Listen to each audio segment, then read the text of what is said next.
Sejam muito bem-vindos a mais uma edição do podcast que está tocando no seu ouvido. Lembrando que esse podcast é uma iniciativa do Instituto Íris com apoio ao Solea. Hoje estamos recebendo mais uma vez mais um professor do POG, do Projeto Íris de Jovens Empreendedores. Ele que é graduado em Ciências Sociais, especialização em Gestão do Terceiro Setor, com ênfase para instituições do movimento negro, especialista em Comunicação, Mobilização Social e Cidadania, pós-graduando em Políticas Públicas e Gestão Municipal, educador e consultor em Desenvolvimento de Lideranças, Associativismo e Cooperativismo, Gestão de Equipes e Qualidade de Atendimento pelo SEBRAE. Atualmente é presidente do Instituto de Reparação e assessor especial da Secretaria de Promoção e Igualdade do Governo do Estado. Nosso convidado não podia ser mais ninguém, além do professor Ailton Ferreira. Olá, professor. Olá, tudo bem? Como vai? Tudo bem, graças a Deus. Prazer estar aqui com vocês. Obrigado por aceitar o convite. Claro. E vamos nessa, né? Sou parceiro do Íris já tem um tempinho já. Há um tempo já, né? É isso. Antes disso, deixa eu fazer uma breve introdução do projeto. Hoje no Brasil, existem cerca de 2,5 milhões de jovens desempregados. São jovens que precisam de uma oportunidade para mostrar o seu talento e potencial. A falta de acesso ao mercado de trabalho por conta de barreiras da inclusão socioeconômica fortaleceu por muito tempo o empreendedorismo por necessidade, como forma de geração de renda. Como empreendedores, os jovens apresentam desenvoltura tecnológica e paixão pelo que fazem. Esse podcast é resultado da segunda turma do Projeto Ori Jovens Empreendedores, o POG, e nessa edição nossos professores foram convidados para o bairro de Cajazeiras, em Salvador, e fortaleceram o crescimento de jovens dedicados, proativos, inovadores, dinâmicos e com perfil empreendedor. O projeto nasceu em 2017, com o objetivo de promover a valorização étnico-racial da juventude baiana, fortalecendo a autoestima, o pertencimento e favorecendo os processos de autoconhecimento e planejamento de vida, valorizando as competências de produtividade, inovação, criação e solução de problemas. Essa, mais uma vez, é uma iniciativa do Instituto Íris, com patrocínio do Instituto Solea. E agora, sobre o módulo que o professor Ailton está à frente, tem como objetivo impulsionar a reflexão sobre si e seu lugar na sociedade como um jovem negro, desenvolvendo uma análise crítica sobre políticas públicas, promoção racial, de gênero, como um todo, o empreendedorismo e como o negócio se aplica nesse contexto. Correto, professor? Correto. Então, como primeira dúvida, assim, né? Como conciliar a criação do meu negócio, assim, com o mote da criação de ações, ações afirmativas e políticas públicas de incentivo? Certo. Nós iniciamos o módulo tratando das políticas afirmativas no Brasil, o histórico da desigualdade racial, o porquê, um pouco olhando para trás, lembrando aqui Sanconfa. Então a gente fez um resgate da história brasileira do início da ocupação do Brasil pelos portugueses e o processo de escravização. Falamos sobre isso, falamos sobre as lutas e conquistas dos movimentos sociais, do movimento negro e da juventude negra, e fomos avançando a chegar na questão do empreendedorismo. Passamos também pelas políticas para a juventude e o porquê dessas políticas específicas. Você falou do número de desempregados, mas, além disso, temos também o número de pessoas mortas, violentadas. Então, no Brasil, 77% das pessoas assassinadas no Brasil, de um modo geral, por bala de revólver, né? Pessoas que morrem vítimas de arma de fogo, 77% é jovem negro, masculino. Então, é homem com idade entre 19 e 34 anos, negro e bairro periférico. E falamos por que queremos a juventude viva e a juventude negra viva. Falamos disso e fomos construindo a partir de exemplos, inclusive dos nossos antepassados, porque, assim, o empreendedorismo no formato atual é novidade, mas a gente sempre empreendeu. Depois do 13 de maio de 1888, os negros e negras não tinham para onde ir, como canta a música de Lázaro Matumbi, né? No dia 14 de maio, eu saí por aí sem ter para onde ir, né? Levei a senzala nas costas para a favela. E não tínhamos seguro-desemprego, não tinha residência, não tinha documentação, não tinha cidadania, não tinha vale-transporte, não tinha nada. Então, a gente teve que se reinventar, morando nas ruas, fazendo seus barracos nos becos, nos morros, onde a classe média e alta não queria morar. A gente foi morar, os nossos antepassados, onde tinha o lugar, no morro, quando chove, cai tudo, e vender coisa na rua. carregar fezes para jogar no rio e no mar, porque não tinha esgoto sanitário, não tinha saneamento, então os ricos faziam suas necessidades fisiológicas e os negros carregavam as fezes para jogar nos rios, onde tivesse um lugar para colocar, e vender, fazer bugiganga, pegar lata velha, transformar em funil, em caneco, em xícara, fazer ralo, fazer objetos usando a reciclagem e usando a natureza, usando o coco para fazer artesanato. Então, as nossas mulheres faziam bolinhos, mingaus, comidas, acarajés, abarás. As mulheres de Candomblé aproveitavam a oportunidade que a religião permitia para fazer o acarajé, fazer o abará, fazer o mingau, e associava ao orixá. Então, mulheres de Nanã ou mulheres mais velhas faziam mingau, faziam mungunzá, faziam acaçá. As mulheres de Ançã faziam o abará, faziam o acarajé. E muitas trabalhavam vendendo esses produtos para comprar carta de alforria.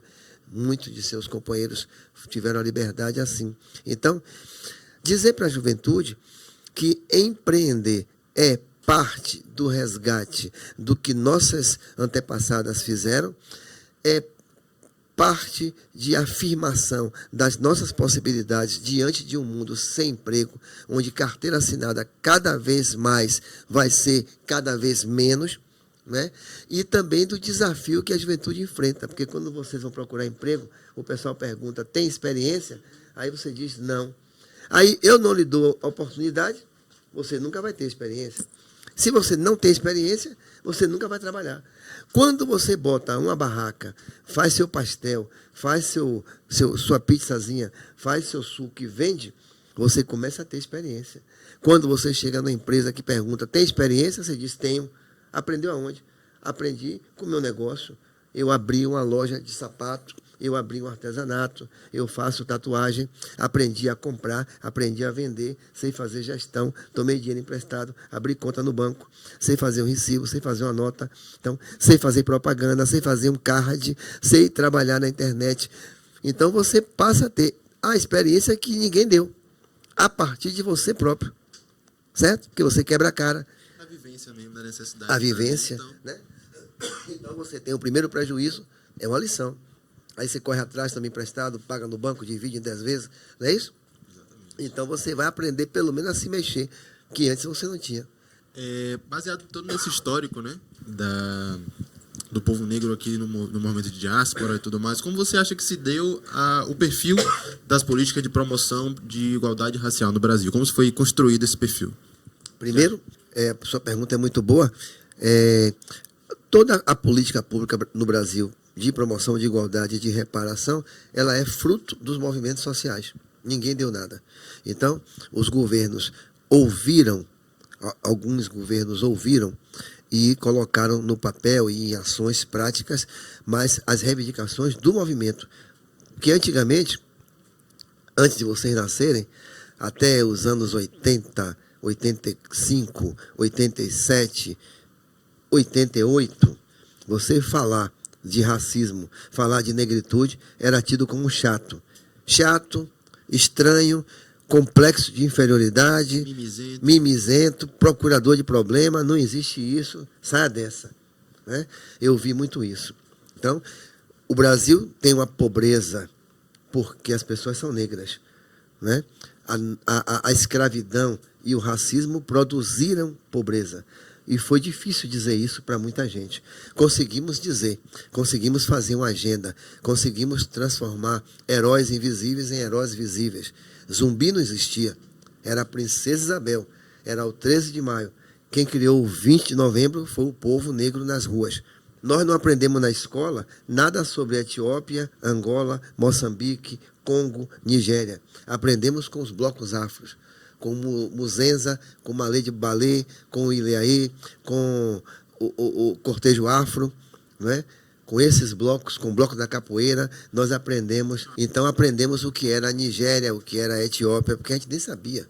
Madagascar, a gente veio aprender com a banda Reflexo, com as músicas. Então, 20 de novembro entrou na história, entrou na agenda. Hoje é um novembro negro, não é mais só um dia, é um novembro negro. Cotas, tinha gente que se arrepiava Cotas, para que esse negócio de cotas? Todo mundo é igual. Hoje temos cotas, já foi aprovada. O Supremo, muita gente entrou contra, dizendo que era inconstitucional. O Supremo aprovou. As universidades públicas têm cotas. Temos cotas para concurso. Agora temos cotas para quilombolas e temos cotas para pós-graduação. Isso é conquista do movimento negro. Então, os governos e o Estado brasileiro começou a adotar essas políticas pela pressão dos movimentos negros. Precisamos pressionar mais para conseguir ter mais espaço para ir fazendo a reparação que o Brasil precisa fazer. É possível citar, acho que você já trouxe algumas coisas aqui, né, mas de forma mais direta, assim, é possível citar algumas dessas políticas públicas que você julga de fato cruciais hoje para a juventude brasileira, a juventude negra brasileira? A política de cotas, muito importante. A política afirmativa de cotas, com manutenção, garantindo a permanência dos alunos, fez uma diferença tão grande que a gente conseguiu melhorar bastante o nível de ocupação de jovens negros e negras. Um pouquinho de nada, quase um resíduo, quase insignificante. Hoje nós temos uma grande massa de estudantes negros e negras nas universidades por conta das políticas afirmativas, por conta das políticas de cota. Não tem como negar. Não tem como negar. Já temos uma geração de negros e negras já saindo da faculdade que foram beneficiados pelas cotas. E cota não é privilégio, cota é direito. O Brasil deu sempre cotas para branco, né? Na época de 1930, 1940, 1950, porque achavam que um país de negros não seria desenvolvido. Então, o Brasil fez políticas, chamava os europeus de vários países da Europa, Itália, França, vários, vinham para cá e o Brasil dava, o governo garantia terra, energia elétrica, água, e isentava de impostos para que eles viessem para o Sul e o Sudeste abrir suas empresas. Quando fala de cotas para negros, tem gente que é contra. Mas o Brasil deu cotas para branco ficar rico. No movimento mesmo de embranquecer a população, né? De embranquecer, porque a ideia era acabar com a população negra. Aí você traz brancos, você vai fazendo a mistura e a negritude vai desaparecendo. Era o plano. Só que combinaram de nos matar e a gente combinou de não morrer e eles quebraram a cara. E a gente está aqui e eu estou com 2 jovens pretos periféricos fazendo um podcast para um instituto que está cuidando de negros pobres da periferia para ver uma luz no futuro, fazendo cursos, fazendo programas, fazendo iniciação. Então, a política brasileira de ações afirmativas é resultado da luta dos movimentos negros, pelo menos aí, se a gente quiser botar numa contemporaneidade de 74 para cá, que deve dar aí uns 50 anos, mais ou menos. Antes disso, tivemos outras lutas. Tivemos, na década de 40, o Teatro do Negro, com Abdias Nascimento, que não tinha atores negros. Quando queria botar um negro para fazer um filme, pintava uma pessoa branca de preto, com tinta preta para poder representar. E também tivemos a Frente Negra, na década de 30, que era um grupo de negros intelectuais que lutavam também pela liberdade, pela abolição conclusa, porque 13 de maio de 1888 foi uma abolição incompleta, porque não promoveu direitos nem igualdade.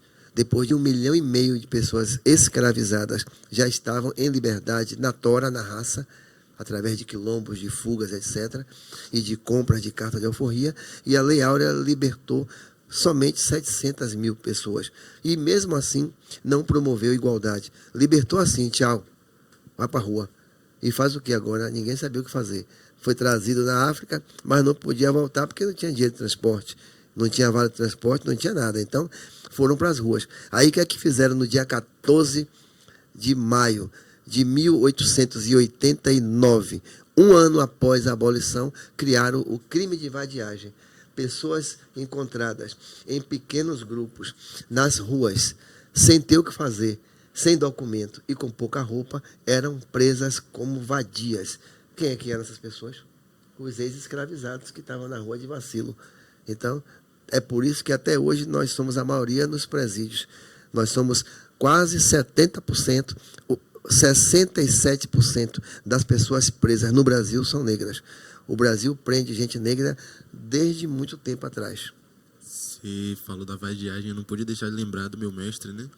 Que traz, de fato, essas reuniões, né, dos negros como as rodas de capoeira, e a capoeira no futuramente foi conhecida como vadiagem, né? Então a gente meio que aderiu a esse nome, meio que transformou esse significado dentro da roda da mandinga, e, enfim. Baseado nesse tempo, né, que é tido assim das ações de fato e como elas podem, enfim, influenciar a vida deles assim. Rapaz, eu tive 2 turmas. Eu tive uma turma pela manhã e tive uma turma pela tarde. Gente competente, gente interessada, gente inteligente, gente com a vontade danada de fazer as coisas. Essa turma precisa de mais projetos, de mais Instituto Íris, de mais oportunidades. Se a gente conseguisse ampliar um curso desse, eu estou falando aqui com alma e com conhecimento. Já trabalhei em outros lugares assim. Se a gente conseguisse botar um curso desse na Fazenda Grande do Retiro, São Caetano, no Bom Joá, na Capelinha, ia ser revolucionário. Se a gente conseguisse formar, é meu sonho. Nós temos um Instituto Reparação. Se nós conseguíssemos formar, eu tive 2 turmas. Se a gente pudesse fazer 50 turmas dessa em Salvador, durante assim 1 ano, a gente mudava o quadro. E desses meninos aí, com certeza vai sair jornalista, artista, empresário, vereador. Vai sair, porque os meninos são boca de leia. É uma juventude potente, né? Que tá aí com tem vontade. Exato. Agora não tem oportunidade. Como é que vai vir um curso desse? É difícil, porque não tem quem financie. Eu tenho um instituto. A minha vontade era formar assim, 200 jovens, mas eu não tenho como pagar. Porque eu tinha que ter professor, porque eu dou aula de graça, tudo bem, mas e os outros não vão dar? E como é que esses meninos vão? Que aí tem que ter o transporte, a merenda.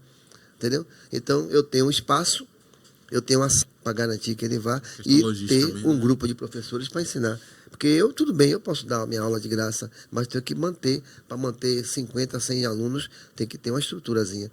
E aí eu não tenho, mas era o meu sonho. Fiz um projeto desse com a Steve Biko. Posso lhe dar aqui exemplo. Tia Mar, você conhece? Conheço. Tia Mar hoje tem 2 milhões de seguidores. Está no programa da Globo, está na GNT. Tia Mar foi minha aluna num programa de jovens negros. Era portas abertas para o futuro. A gente pegava pretos da periferia que estavam fazendo o 1º ano de faculdade para dar um curso de formação de liderança. Paulo Rogério, hoje é líder do Vale do Dendê, também foi meu aluno. Suede Conté, que foi produtora da TVE, hoje estourada na mídia, você pode olhar aí no Instagram, nem mora mais aqui, mora no Rio. Tem um que é procurador de justiça, só anda de paletó e gravata e sapato bico fino. Era tudo preto, pobre, lenhado, lascado. Luciene Reis, publicitária, hoje trabalha no Olodum, morava em Canabrava. Era tudo assim.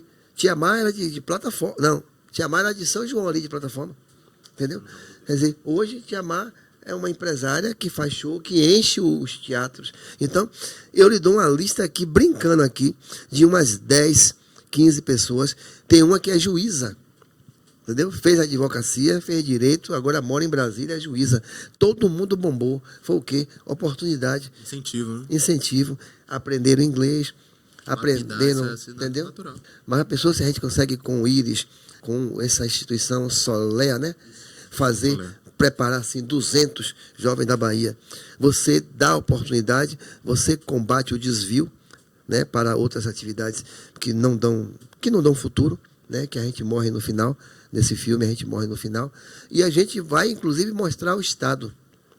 O Estado não fez, a iniciativa privada fez, as entidades não governamentais fizeram, e hoje nós temos aqui 200 jovens prontos para a sociedade brasileira. Eu acho isso muito legal. Daria até aula de graça se fizesse um curso desse. É isso, né, professor? É bom saber que tem gente de fato envolvida e com vontade de fazer.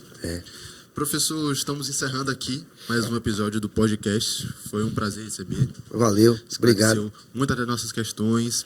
Tamo Agradecer junto. a equipe de produção. Lembrar que esse podcast é uma realização do Instituto Íris em parceria com o Instituto Solea. E ficamos por aqui até o próximo episódio. Um abraço, obrigado.